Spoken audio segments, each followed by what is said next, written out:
Hello students, कैसे हैं आप सब लोग। आई होप आप सब लोग अच्छे होंगे और अच्छे से मन लगा के तैयारी कर रहे होंगे। इस फेस्टिवल सीजन में भी आपको पढ़ना पड़ रहा है, बट ज़रूरी है बेटा प्रिपरेशन को कंटिन्यू रखने के लिए। जो आपका रिदम है, रिदम ना टूटे इसलिए थोड़ा सा देख लीजिएगा, बट पढ़ना बहुत ज़रूरी है। जगह ताकि बेटा मैं यहाँ पर आपको टेस्ट सीरीज सॉल्व करवा रहा हूँ, different number of question solve करवा रहा हूँ फ्रॉम द इंडस्ट्रियल इंजीनियरिंग। ठीक है, अभी तक मैं पर्ट सीपीएम और आपका एलिमेंट्री टॉपिक कंप्लीट कर चुका हूँ। Today I am going to start test series on the linear program problem पर आज मैं यहाँ पर टेस्ट सीरीज स्टार्ट कर रहा हूँ। तो उसको देखते हैं, ध्यान से करते हैं। चलिए, welcome to the Unacademy. Let's crack it, India's largest learning platform, and I am Krishnapal Singh, an educator for GATE and DSE. I have more than 4 years teaching experience, and I have also qualified GATE 4 times, and I have also qualified many PSUs exams like BARC, NTPC, UPRB, UNL, MPPGCL, and other, and mentor more than 10,000 students. I have taken the lecture as a guest lecturer in the various aptitude institute across the India, and currently I am working with the Unacademy. So dear students, download the Unacademy learning app. आप Unacademy learning app download कीजिएगा, क्योंकि Unacademy learning app पर ही आपको special class मिलेगी। Unacademy की जो special class होती है वो आपको अनअकैडमी लर्निंग ऐप पर ही मिलने वाली, जो कि बिल्कुल फ्री ऑफ कॉस्ट होती है।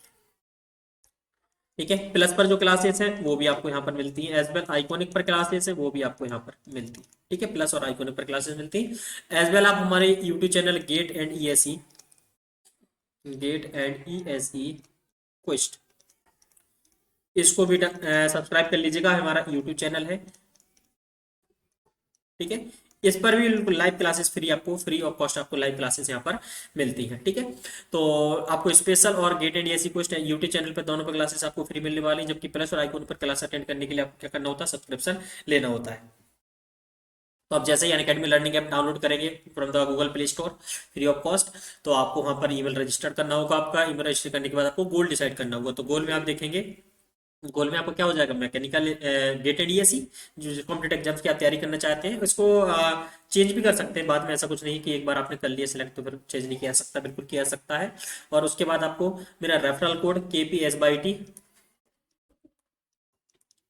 यूज करना है, रेफरल कोड मांगेगा, जिससे आपको 10% का डिस्काउंट मिलने वाला है, वो मैं आपको बताता हूँ। ठीक है, तो अनअकैडमी पर सबसे पहले तो आपको मिलता क्या क्या है देखिएगा। अनअकैडमी पर सबसे पहले तो यहाँ पर डेली लाइव क्लासेस कंडक्ट की जाती है। ठीक है, डेली लाइव क्लासेस कंडक्ट की जाती हैं, तो इसमें आप क्या कर सकते हैं, you can chat with your educator से आप चैट कर सकते हैं, discuss engage in the discussion. ठीक है, डिस्कशन में आप इंगेज होते हैं। As well you can ask your doubts, आपकी क्वारीज वगैरह होती हैं उनको आप क्लियर कर सकते हैं। एज वेल यहाँ पर क्या पूल्स वगैरह कंडक्ट कराए जाते हैं, जो कि जिसमें कि आपको with in the given time problem का आंसर देना होता है। ठीक है, तो इससे और इसमें क्या होता है, रैंक भी बनती है ना। लार्ज क्राउड जब आप इस प्रकार से पूल्स में आंसर देते हैं तो आपकी रैंक भी यहाँ पर आती है कि कितनी आपकी रैंक है, कितना आपने टाइम लिया उसको क्वेश्चन को सॉल्व करने में। तो ये सेम आपको ऑफलाइन क्लास जैसी फीलिंग यहाँ पर मिलती है। लाइव टेस्ट एंड क्विज़ेस अगर आप देखेंगे, तो यहाँ पर अगर आप देखें अनअकैडमी पर रेगुलर बेसिस पर मॉक टेस्ट और क्विज़ेस कंडक्ट करवाई जाती हैं टू एवेल्यूट योर प्रिपरेशन, जिससे आप अपनी प्रिपरेशन को एवेल्यूट कर सकते हैं। आप देख सकते हैं कि आपकी कितनी अच्छी प्रिपरेशन चल रही है, कितना रैंक आपका आ रहा है, कितना मार्क्स आप स्कोर कर रहे हैं। ठीक है, कितना और आपको अपनी तैयारी को बूस्ट करने की जरूरत है। As well you get the detail analysis of your performance. ठीक है, परफॉर्मेंस में डिटेल एनालिसिस मिलता है, तो इसमें आपको आपकी रैंक दी जाती है, आपके मार्क्स दिए जाते हैं, कितना टाइम आप अलॉट होने वाला है पर क्वेश्चन, आप कितना टाइम कंज्यूम करते हैं। एज वेल टॉपर ने उस क्वेश्चन को सॉल्व करने में कितना टाइम लिया, आप उस क्वेश्चन को सॉल्व करने में कितना टाइम ले रहे हैं। तो इस प्रकार से आप देखेंगे तो लाइव टेस्ट और कोचिंग आपके लिए प्रिपरेशन के लिए बहुत ज़्यादा हेल्पफुल होने वाला है। As well structured courses Unacademy पर अगर आप देखें तो 30+ कॉम्पिटेटिव एग्जाम्स की तैयारी कराई जाती है, और सभी एग्जाम्स का फुली कवर्ड सिलेबस यहाँ पर अप टू डेट सिलेबस आपको यहाँ पर मिलने वाला है, जो कि आपकी प्रिपरेशन के लिए बहुत ज़्यादा अच्छा है। एज वेल यहाँ पर 6 to 12 एकेडमिक की भी प्रिपरेशन यहाँ पर करवाई जाती है। अनलिमिटेड ऐसे वंस अगर आप सब्सक्रिप्शन ले लेते हैं तो आप लाइव और रिकॉर्डेड वीडियो कितने भी यहाँ पर according to your comfort on your device आप देख सकते हैं। साथ में इंडिया की टॉप मोस्ट एडुकेटर्स, उनसे आपको सीखने का मौका मिलता है। Top most educators like in the different branches plus पर। ठीक है, प्लस और आइकॉनिक पर आपको इन फैकल्टी से सीखने का मौका मिलता है, लाइक बीबी रेड्डी सर, संजय राठी सर। ठीक है, इस प्रकार की जो टॉप मोस्ट फैकल्टी अपने फील्ड की, they have 10 to 15 years teaching experience, Devendra Negi sir. ठीक है, और मीनू गुप्ता मैम, इस प्रकार से तो इनसे आपको सीखने का मौका मिलता है। साथ में आपको बता दूं गेट एंड ईएससी में अगर आप देखें, गेट एंड ईएससी में डिफरेंट डिफरेंट ब्रांचेस के लिए अलग अलग कोर्सेज यहाँ पर रन किए जा रहे हैं। मैकेनिकल में सबसे ज़्यादा कोर्सेज 24 कोर्सेज रन किए जा रहे हैं, ठीक है। इलेक्ट्रिकल में भी 18 कोर्सेज रन किए जा रहे हैं। तो according to your need, according to your comfort, आप डिफरेंट कोर्सेज को यहाँ पर ज्वाइन कर सकते हैं एज वेल। अच्छा, प्लस और आइकॉनिक के सब्सक्रिप्शन के बारे में मैं बता दूं आपको। प्लस पर आप देखेंगे तो सबसे पहले तो आपको इंडियाज बेस्ट एजुकेटर यहाँ पर मिलते हैं, ठीक है। As well interactive live classes आपको यहाँ पर डेली मिलती है, as well structure courses and PDF, यानी ड्यूरिंग द क्लास आपको कुछ भी नोट नहीं करना है, आफ्टर द क्लास आप पीडीएफ डाउनलोड कर सकते हैं। लाइव टेस्ट एंड क्विज़ेस भी आपको यहाँ पर मिल जाती हैं, ठीक है। तो ये आपकी प्रिपरेशन के लिए काफी ज्यादा हेल्पफुल होने वाले। आइकॉनिक पर भी ये सेम फीचर्स रहने वाले हैं, कुछ एक्स्ट्रा फीचर्स इन्होंने अनअकैडमी ने ऐड किए हैं। पर्सनल कोच, ठीक है, तो इसमें आपके यहाँ 1 to 1 पर्सन आपको कोच असिस्ट किए जाएंगे, जो आपको प्रॉपर वे में गाइड करेंगे। पर्सनलाइज टेस्ट एनालिसिस किया जाएगा यहाँ पर, ठीक है, प्रॉपर वे में। एज वेल स्टडी प्लानर आपको यहाँ पर मिलता है, preparatory study material as well आपको यहाँ पर मिलने वाला है। तो कुछ एक्स्ट्रा फीचर्स है कोनेक्ट पर, ठीक है। इनके सब्सक्रिप्शन चार्जेस के बारे में अगर आप देखते हैं तो प्लस पर आप देखेंगे तो 1 month to 24 month अलग अलग पैकेजेस अवेलेबल रहने वाले हैं, ठीक है। तो ऐसे कि 24 मंथ जो पैकेज है आपका, ये सेकंड ईयर स्टूडेंट्स के लिए काफ़ी अच्छा है, ठीक है।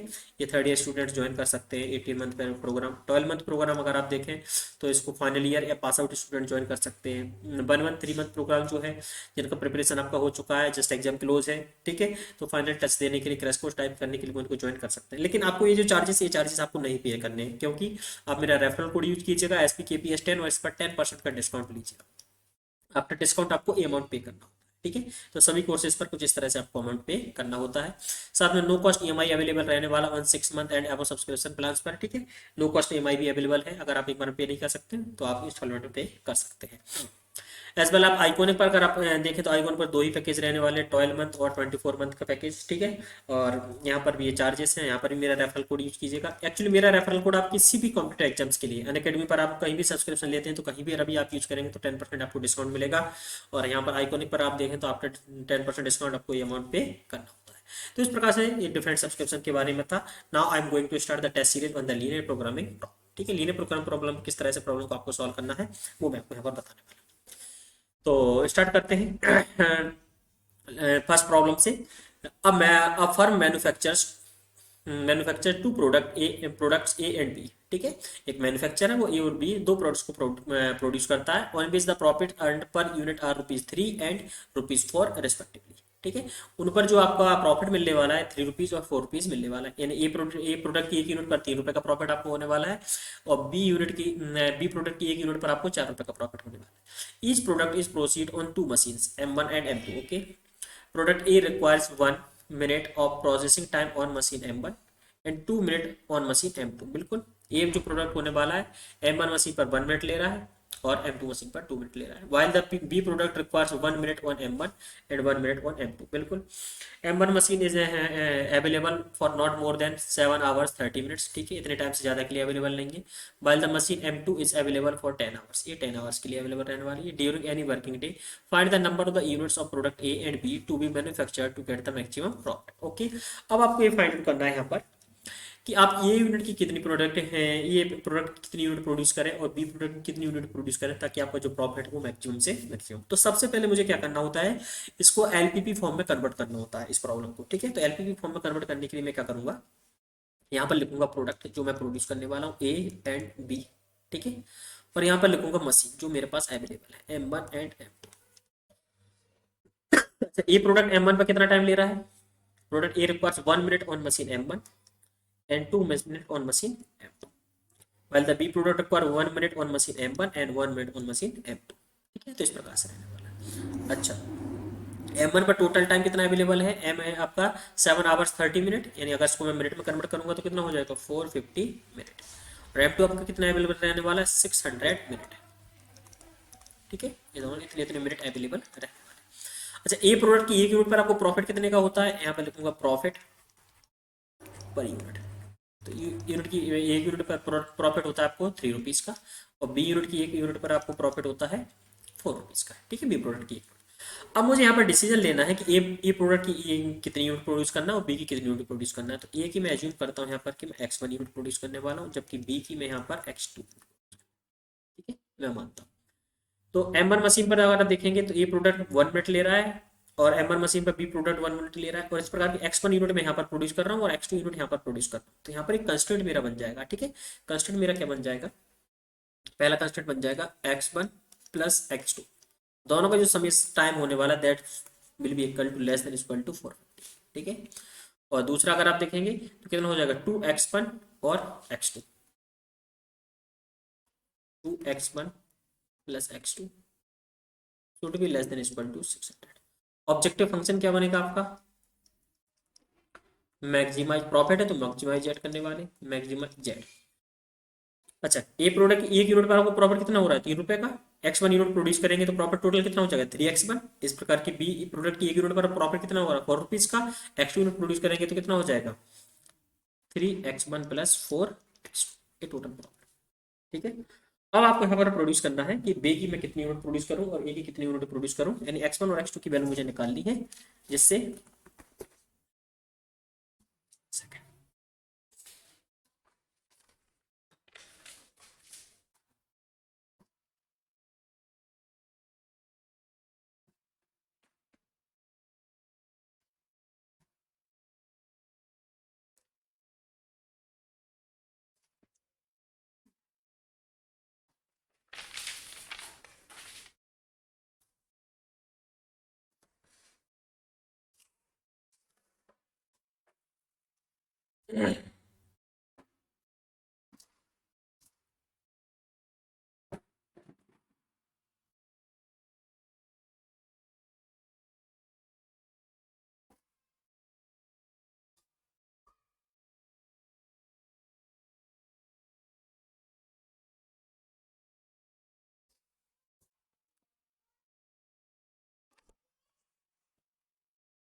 चलिए तो मैं इसको सॉल्व करता हूँ। सॉल्व करूंगा bye means of the graphical method. तो ग्राफिकल मेथड में मुझे क्या करना होगा यहाँ पर इसको,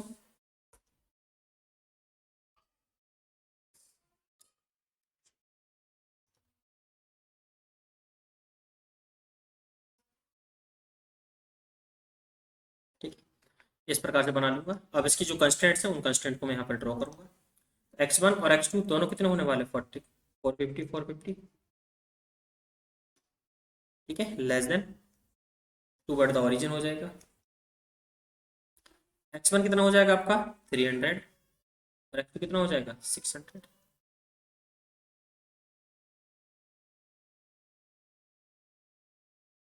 इसका फिजिकल रीजन कुछ ये बना। तो इन दोनों का जो कॉमन फिजिबल रीजन बनेगा बेटा, यहाँ से कॉमन फिजिबल रीजन क्या बन जाएगा, कॉमन फिजिबल रीजन आपका बनने वाला है ये, एक common feasible region.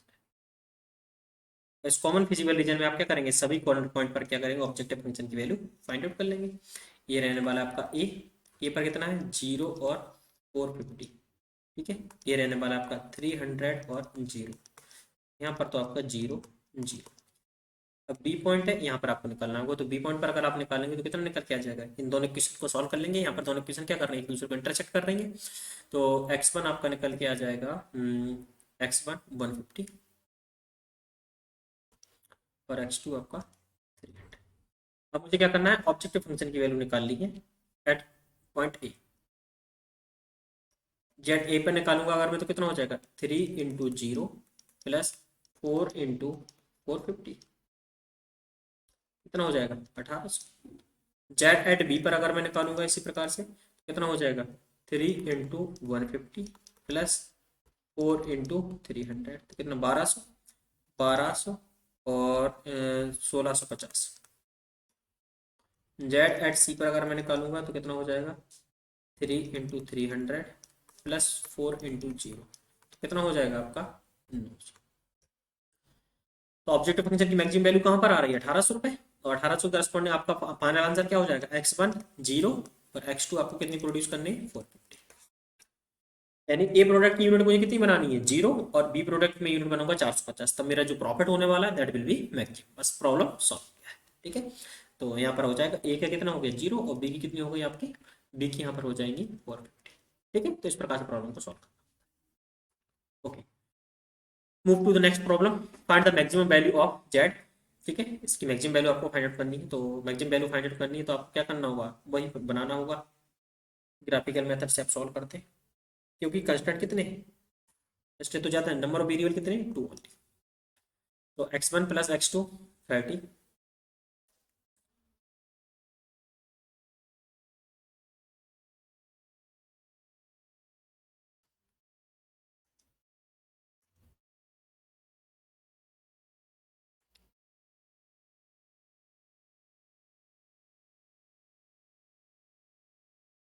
Feasible region बन जाएगा x1 और x2। x2 आपका क्या है, लेस देन 12 होना चाहिए और ग्रेटर देन 3। ओके,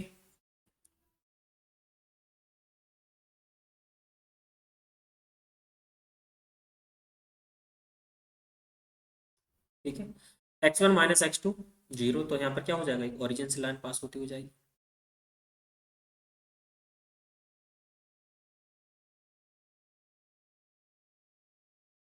इस प्रकार से एक्चुअली पॉइंट अलग होगा, ये डिफरेंट पॉइंट होगा, ये अलग पॉइंट। ठीक, तो थोड़ा सा बन गया है।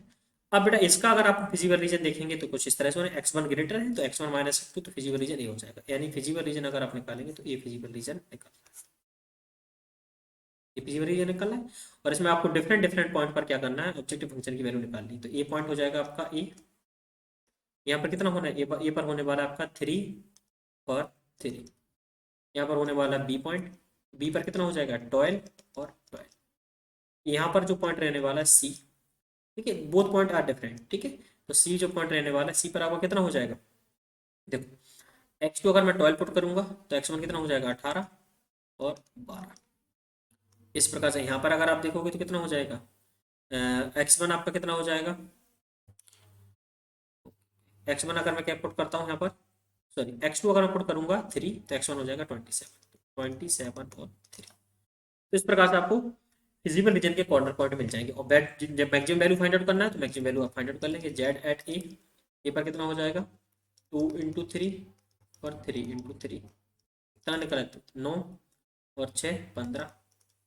जेड एट बी पर अगर आप निकालोगे तो कितना निकल आएगा, बी पर निकलेगा 2 इंटू 12 प्लस 3 इंटू 12, 12 3 36 और 12 दूनी 24, 24 और 36 आपका हो जाएगा कितना 60। जेड एट सी पर अगर आप निकालोगे तो कितना हो जाएगा 2 इंटू 18 प्लस 3 इंटू 12, 36, ये भी 36 72। जेड एट डी पर अगर आप निकालोगे तो कितना हो जाएगा 2 इंटू 27 प्लस 3 इंटू 3, तो हो जाएगा 54 प्लस 9 63। और अगर आप जेड, हाँ डी पर निकल गया बस, ये डी पॉइंट था। सभी कॉर्नर पॉइंट पे निकल चुका, सभी मैक्सिमम वैल्यू क्या है, maximum value of the objective function कितना हो जाएगा 72 विल बी द आंसर। बस प्रॉब्लम सॉल्व। तो बस इसमें क्या है कि आपको कंस्ट्रेंट्स को ग्राफिकल रूप से रिप्रेजेंट करना आता है तो प्रॉब्लम यहाँ से सॉल्व हो जाता है। देखिएगा गेट के एग्जाम जो क्वेश्चन पूछे जाता है पहले तो एक इस तरह से क्वेश्चन है, इस तरह से थ्योरी दे देगा और वो हो सकता है कि मैक्सिमम प्रॉफिट पूछ ले आपसे, या इसमें से किसी एक प्रोडक्ट की यूनिट पूछ ले आपसे, ठीक है, कि इसकी कितनी यूनिट प्रोड्यूस करना चाहिए। दूसरी तरीके से क्वेश्चन हो सकता है कि वो आपसे मैक्सिमम वैल्यू ही पूछ ले, तो जेड की मैक्सिमम वैल्यू बन गई। तीसरी तरह से जो क्वेश्चन पूछा जा सकता है वो कुछ इस तरह से क्वेश्चन पूछता है, मैक्सिमम जेड दे रखा है, सब्जेक्ट टू डिफरेंट कंस्ट्रेंट दे रखे, द अबव एलपीपी हैज, ये चार ऑप्शन आपको देते हैं, ठीक है। तो यहाँ पर भी नंबर ऑफ वेरिएबल कितने हैं 2, तो यहाँ पर भी मैं क्या करूंगा ग्राफिकल मेथड से सॉल्व कर सकता हूँ। ग्राफिकल मेथड से अगर मैं सॉल्व करता हूँ तो 5x1 लेस देन 1000, तो कितना हो जाएगा 200। ओके, यहाँ पर कितना हो जाएगा 500।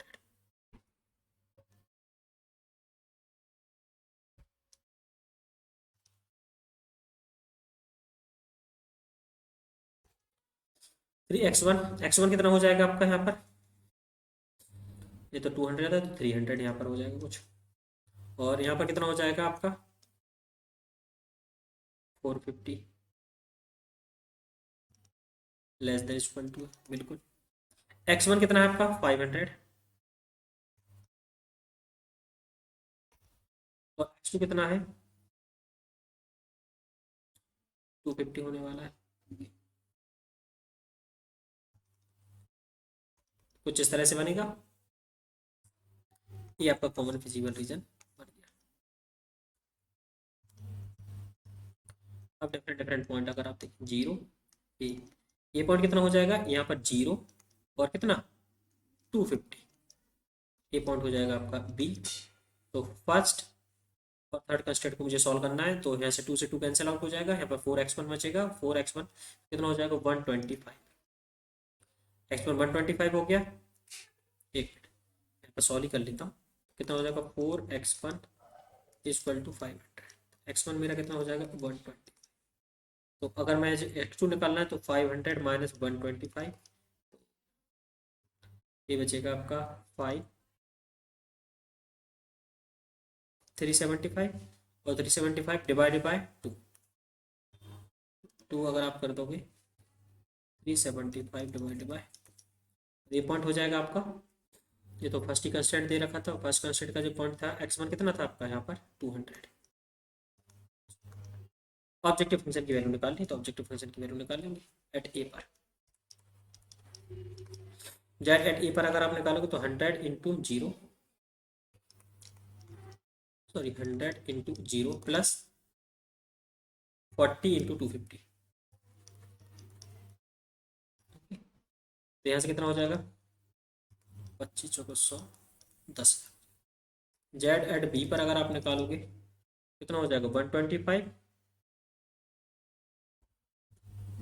100 इंटू 125 प्लस 40 इंटू 375 बाई कितना हो जाएगा यहाँ से 20, ये हो जाएगा 12,500 प्लस 0 0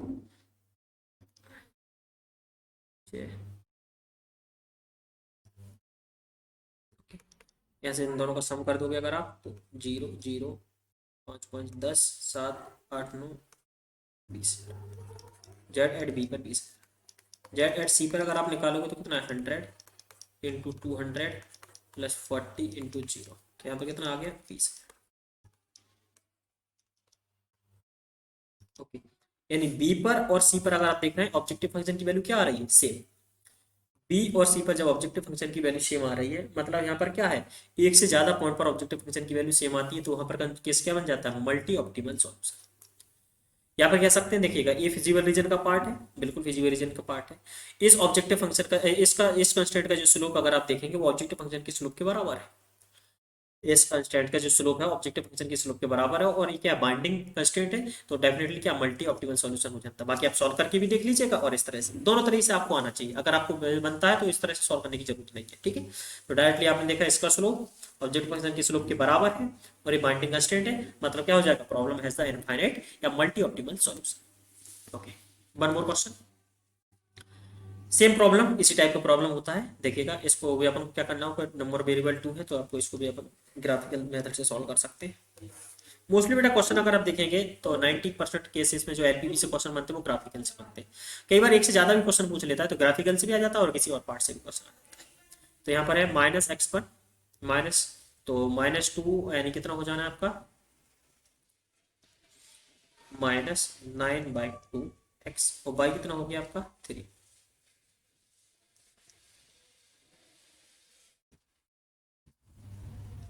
ठीक है, फिजिबल रीजन अगर मैं दोनों की वैल्यू 0 पुट करता हूं तो टूवर्ड द ओरिजिन हो जाएगा 3x1, तो x कितना हो जाएगा आपका -20/3। ओके, और 2 कितना हो जाएगा यहाँ पर 10।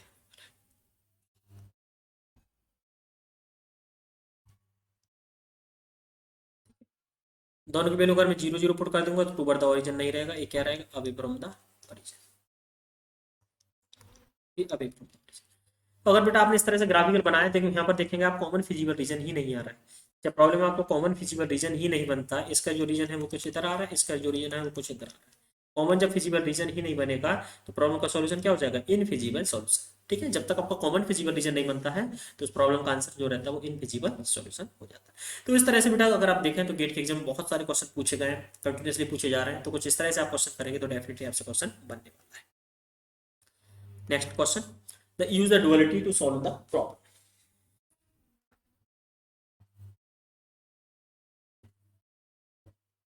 ये जो प्रॉब्लम दे रखा है दिस इज द प्राइमल, अब इसको आप डुअल में कन्वर्ट करोगे। डुअल में अगर कन्वर्ट करते हो तो जितने नंबर ऑफ कंस्ट्रेंट रहते हैं उतने वेरिएबल हो जाते हैं, बाई वन बाई टू। ठीक है। मिनिमाइजेशन का प्रॉब्लम कैसे में कन्वर्ट हो जाता है, मैक्सिमाइजेशन में। तो मैक्सिमम डब्ल्यू इक्वल टू क्या हो जाएगा, जो इसका आर एच एस वैल्यू रहता है वो किस में कन्वर्ट हो जाता है, प्रॉफिट कोफिशिएंट में। तो क्या हो जाएगा, two by one plus by two. और जो यहाँ पर प्रॉफिट कोफिशिएंट होता है वो आर एच एस वैल्यू में कन्वर्ट हो जाता है। तो कंस्टेंट क्या हो जाएंगे, टू बाई वन, जो आपका यहाँ पर कॉलम था वो रो में कन्वर्ट हो जाएगा, two by one minus by two. और इसकी जो वैल्यू है बेटा वो क्या हो जाएगी, मैक्सिमाइजेशन केस है तो less than equal to one. Similarly दूसरा केस अगर हम निकालेंगे तो by one minus by one by two should be less than equal to minus one. Minus one है अपने का, तो इसका साइन चेंज कर सकते हैं अपन, या इस प्रकार से बना रहे कोई टेंशन। अब इस प्रॉब्लम को सॉल्व करना है, डुअल को सॉल्व कर लीजिएगा। डुअल को अगर आप सॉल्व करेंगे, डुअल में कन्वर्ट कर लिया, आप इसको सॉल्व करना है। तो यहाँ पर करेंगे टू बाई वन, तो बाई वन कितना हो जाएगा, बाई वन आपका हो जाने वाला है वन बाई टू, और बाई टू कितना होना है आपका minus one.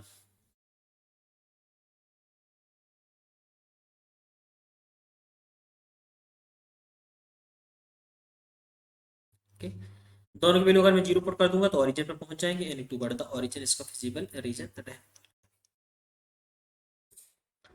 Minus by one और प्लस बाई टू। तो बाई वन कितना हो जाएगा आपका, बाई वन आपका होने वाला है वन, और बाई टू क्या रहने वाला माइनस वन।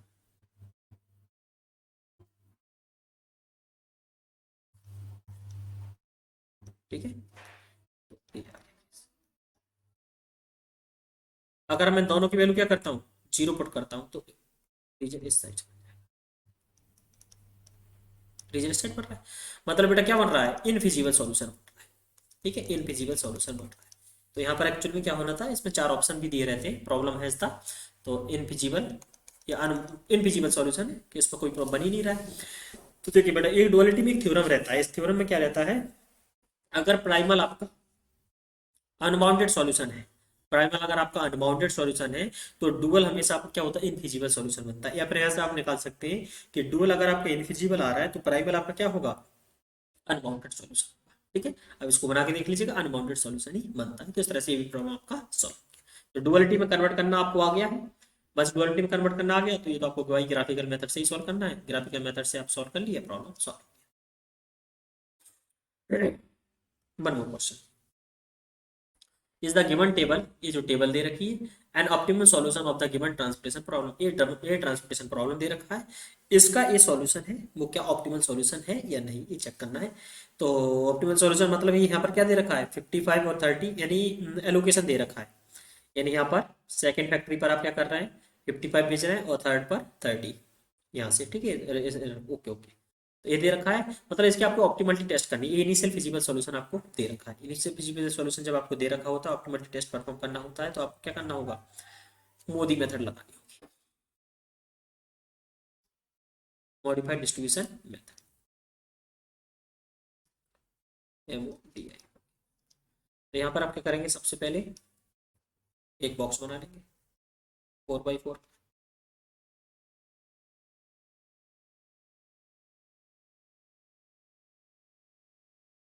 4x4 का है बिल्कुल,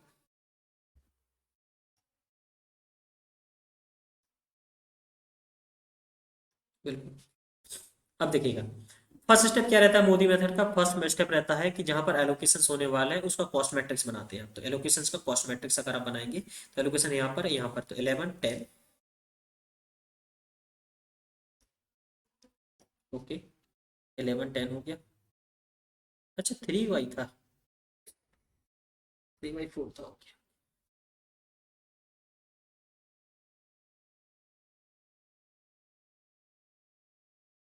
चलो 3y मान लेते हैं।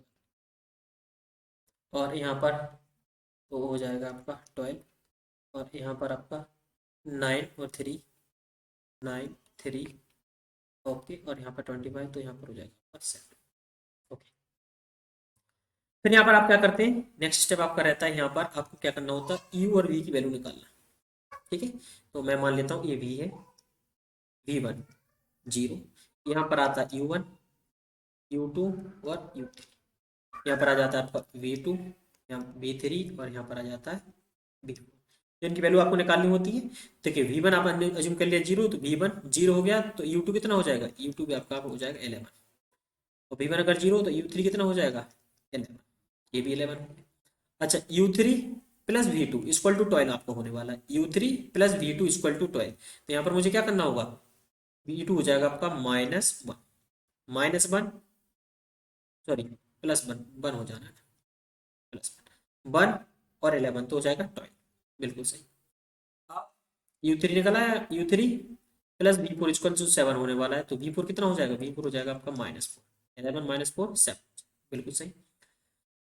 -4 निकल आया है, तो यहाँ पर आपको कितने से जोड़े -4 को कि यहाँ पर 3 आ जाए। तो यहाँ पर आपको करना होगा 7, U1 बराबर हो जाएगा 7 -4 3 आ जाएगा, 7 + 2 9। तो इस तरह से बेटा आपको सभी वैल्यू निकालनी थी, U1 U2 U3 V1 V2 V3, और V1 मैं अज्यूम कर लेता हूँ इनिशियली 0, V1 अज्यूम कर लिया 0, तो ये बन गया। अब बेटा इससे आपको क्या करना होता है, ये बन गया आपका एलोकेशन मैट्रिक्स, या फिर कह सकते हैं cost matrix for the allocated cells. Next step रहता है आपका कि आपको क्या करना होता है, अनएलोकेटेड सेल्स के लिए UI प्लस BG मैट्रिक्स बनाना।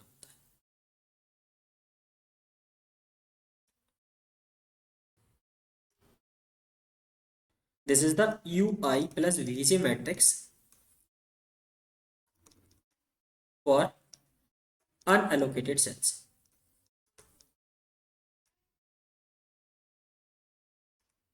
ठीक है, तो यहाँ पर आप रहने वाला है आपका U2 आपका है सॉरी, यहाँ पर तो यहाँ पर कितना हो जाएगा देखिएगा 7 + 0, तो यहाँ पर होने वाला है आपका 7, यहाँ पर निकालोगे तो 8, यहाँ पर अगर आप निकालोगे तो 11 + 1 12, यहाँ पर अगर आप, यहाँ पर अगर आप निकालोगे तो 11 + 2 13 हो जाएगा, यहाँ पर 11 -4 तो 7 हो जाना है, यहाँ पर अगर आप निकालोगे 11 + 2 तो 13 हो जाना है। ठीक है, एलोकेशन 1 2 3 4 5 6, 1 2 3 4 5 6 एक खाली अनएलोकेटेड सेल्स के लिए UI प्लस BG मैट्रिक्स आपका बन गया। अब बेटा आप क्या करते हैं, इसको ओरिजिनल कॉस्ट मैट्रिक्स से इन वैल्यूज को क्या करते हैं, सब्ट्रैक्ट करते हैं। ओरिजिनल कॉस्ट मैट्रिक्स से इन वैल्यूज को आप सब्ट्रैक्ट करेंगे, तो यहां से आपको क्या मिलेगा, cell evaluation matrix, evaluation matrix.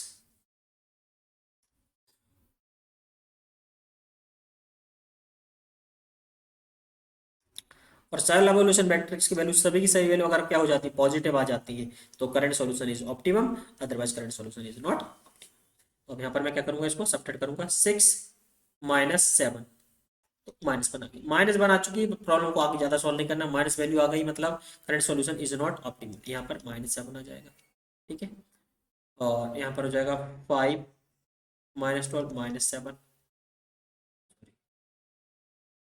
और यहाँ पर 13 2 -13 तो -11, और यहाँ पर हो जाएगा आपका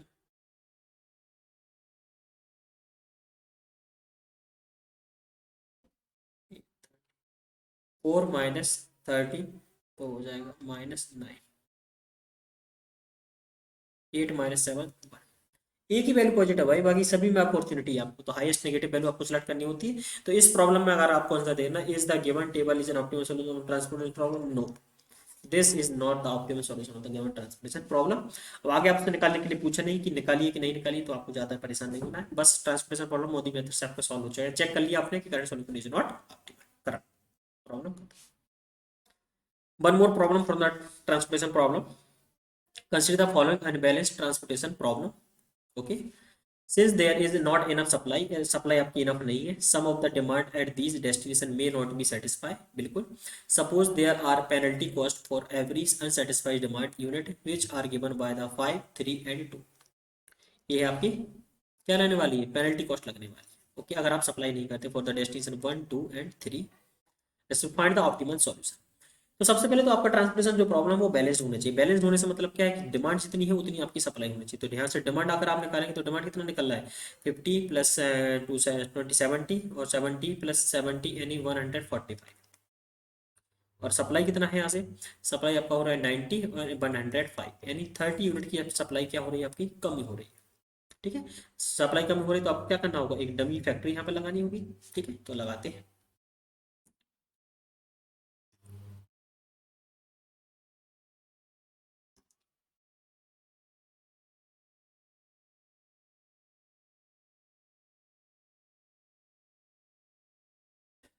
ठीक है।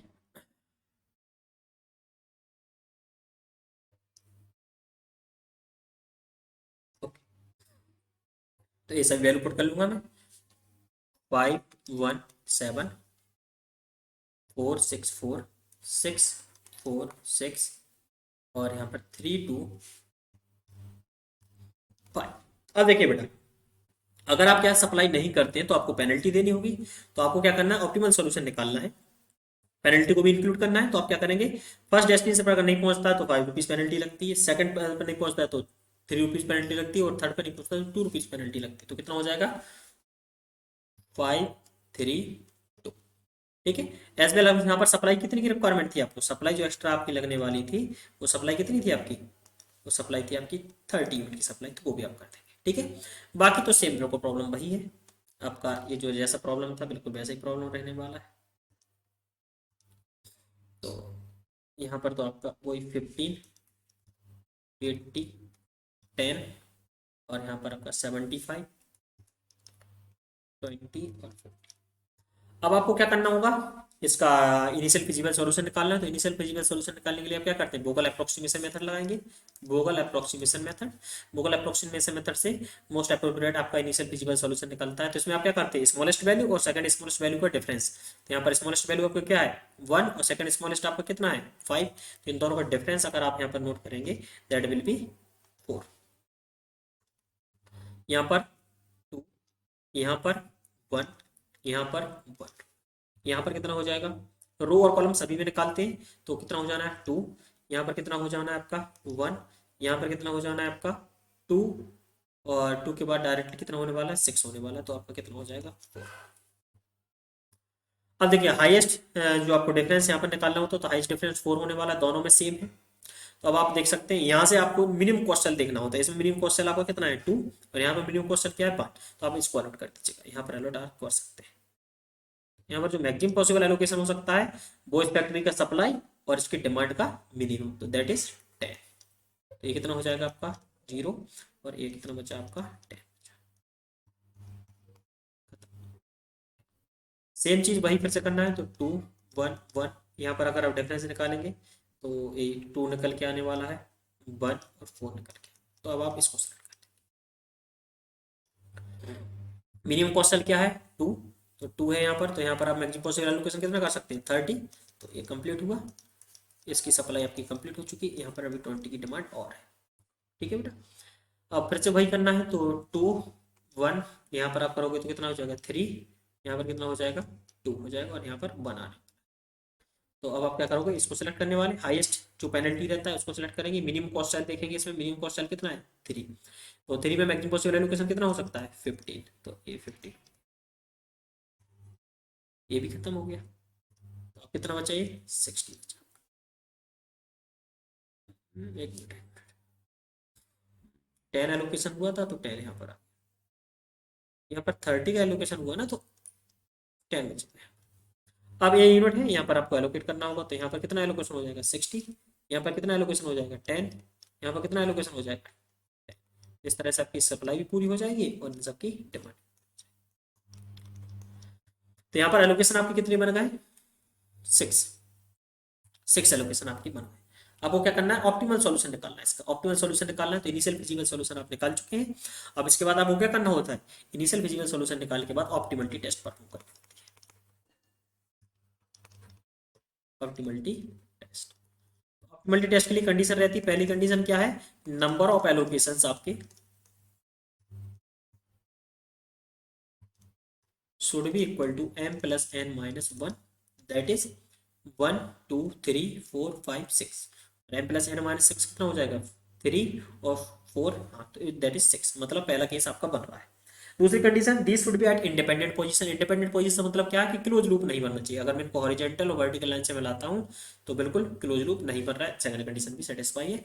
तो आपको यहाँ पर क्या करना है, ऑप्टिमलिटी टेस्ट करना है। तो ऑप्टिमलिटी टेस्ट करने के लिए सबसे पहले क्या करते हैं, सबसे पहले आप बनाएंगे एक cost matrix for the allocated cells।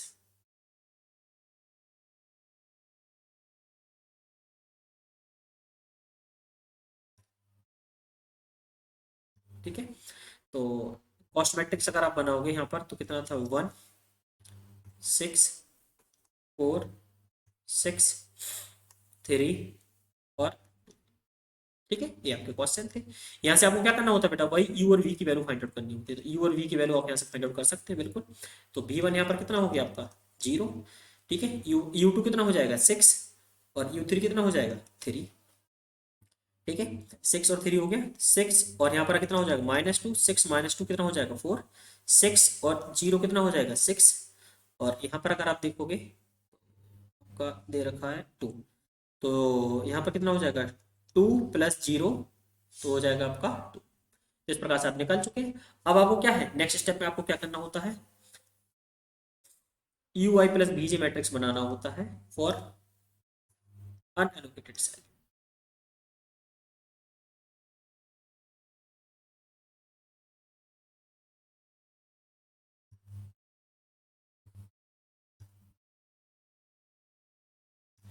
ठीक है, UI + BJ matrix for unallocated cells. यहाँ पर अच्छा ये भी अपने नहीं बनाया, तो यहाँ पर कितना हो जाना है 3 3 -2 1, ठीक है। तो अब आप क्या करेंगे 3 और 0 को जोड़ेंगे तो कितना हो जाना है 3, ओके। और यहाँ पर अगर 3 -1 करेंगे -2 करेंगे तो कितना हो जाना है 1 1 हो गया, ओके। यहाँ पर कितना हो जाना है 2 और यहाँ पर कितना हो जाना है 0 2 और 0 और यहाँ पर आपका कितना हो जाना है 3 + 0 तो ये यहाँ पर हो जाना है आपका 3 और यहाँ पर कितना हो जाना है 3 + 0 तो यहाँ पर भी आपका 3, 1 2 3 4 5 6 बन चुके हैं। अब इसको आप क्या करते हैं बेटा, ओरिजिनल कॉस्ट मैट्रिक्स से सब्ट्रैक्ट करके देख लेंगे।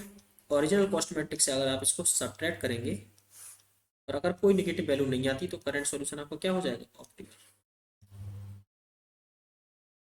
ओके। तो पहले यहाँ पर 5 से सब्ट्रैक्ट करेंगे तो कितना आ गया 2, 7 से सब्ट्रैक्ट करेंगे तो कितना आ जाएगा 4, 5 से सब्ट्रैक्ट करेंगे तो कितना आ जाएगा 3 और यहाँ पर अगर आप करने वाले 3 से सब्ट्रैक्ट करेंगे तो 3 रहने वाला है। यहाँ पर अगर आप देखेंगे 2 से सब्ट्रैक्ट करेंगे 1 तो 1 आने वाला है। अब यहाँ पर अगर आप देखेंगे 5 से सब्ट्रैक्ट करेंगे 3 तो 2 आने, सभी की सभी वैल्यू आपकी कैसी आ गई पॉजिटिव, पॉजिटिव आ चुकी है, means current current solution is optimal, current solution is optimal. और करंट सॉल्यूशन बेटा क्या हो जाएगा, यहाँ से जेड आपका निकल के आ जाएगा 1 × 10 + 6 × 60 + 4 × 10 + 6 × 10 + 3 × 15 + 2 × 30। ये गूगल अप्रोक्सीमेशन मेथड से आप पहले ही निकालते हैं तो कितना हो जाएगा यहाँ पर 10 + 360 + 40 400 + 460, देखो 400 460 470 70 470 अगर हो गया तो हो जाएगा ये 440 440 और प्लस तो 485, this will be the current solution, ठीक है। तो करंट सॉल्यूशन में क्या हो रहा है बेटा देखिएगा, अब अगर आप देखेंगे तो यहाँ पर आपको क्या करना है, ये पेनल्टी आपको भरना है 2 रुपीज़ की जो पेनल्टी 30 यूनिट आप बेच रहे हैं तो 60 रुपीज़ की आपको पेनल्टी भरना है, ठीक है। वो भी थर्ड डेस्टिनेशन पर आपको बनना और बाकी पर आप इस प्रकार सप्लाई करने वाले हैं, तो इस प्रकार से आपका करंट सॉल्यूशन आपका ऑप्टिमम निकलना है। तो इस प्रकार से बेटा कुछ प्रॉब्लम को सॉल्व करना होता है in transformation. Next moving to the assignment problem. Assignment problem से भी कंटिन्यूस क्वेश्चन पूछा जाता है। इसमें आप क्या करते हैं, इसमें स्मॉलेस्ट वैल्यू को आप सिलेक्ट करेंगे, स्मॉलेस्ट वैल्यू सिलेक्ट करेंगे, उसको सभी अदर एलिमेंट से क्या कर देंगे सब्ट्रैक्ट कर देंगे। तो स्मॉलेस्ट वैल्यू क्या है इसमें 11, 11 को सब्ट्रैक्ट कर देंगे तो 0 6 और यहाँ पर कितना हो जाएगा 15 और यहाँ पर कितना हो जाएगा 7। यहाँ पर स्मॉलेस्ट वैल्यू 13 होने वाला है तो 0 और यहाँ पर 15 हो जाएगा, यहाँ पर 1 हो जाएगा और यहाँ पर 13।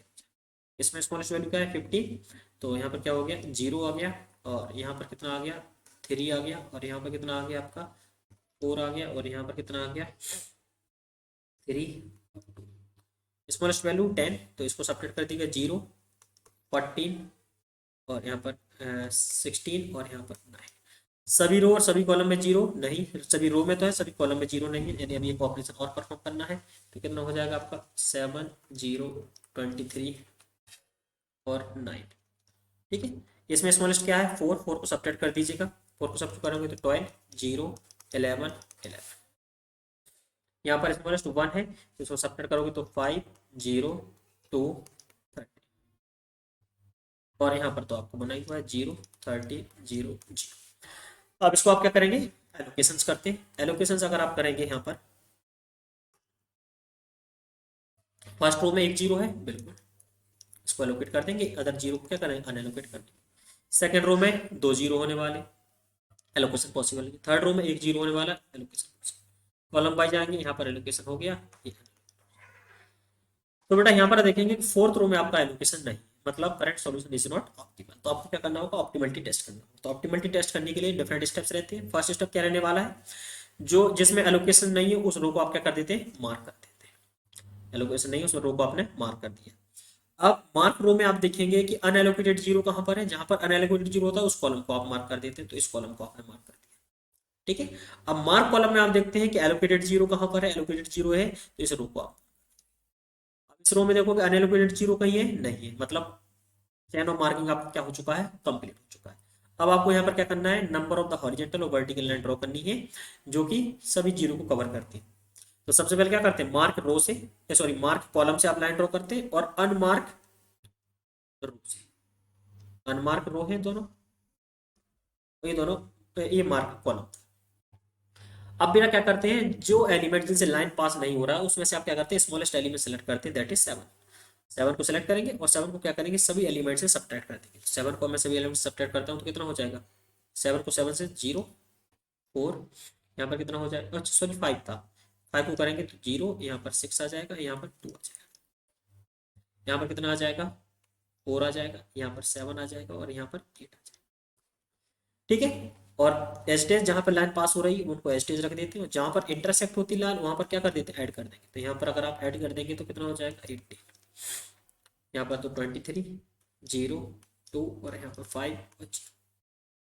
अब इसको अब फिर से करेंगे लोकेशन, फर्स्ट में 2 जीरो, सेकंड में 2 जीरो, थर्ड में 1 जीरो, फोर्थ में 1 जीरो, इस कॉलम को आंसर। यहाँ पर देखेंगे तो 1 जीरो, एनुकुलेट ए, एलोकेशन हो गया है। वंस अगर आपका एलोकेशन हो चुका है, करंट सॉल्यूशन आप जेड निकाल लें। यहाँ से कितना निकलना है, जेड 17 प्लस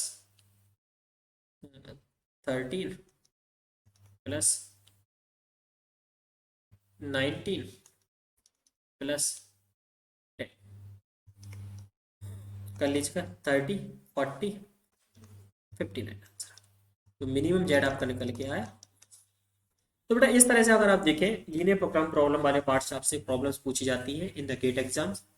जेड की कई बार वैल्यू पूछी गई है, और इस बार तो 5/5 का प्रॉब्लम पूछा था असाइनमेंट में, ठीक है, 2019 में। तो बेटा इस प्रकार से आपको इसका ऑप्टिमलिटी टेस्ट करना आना चाहिए।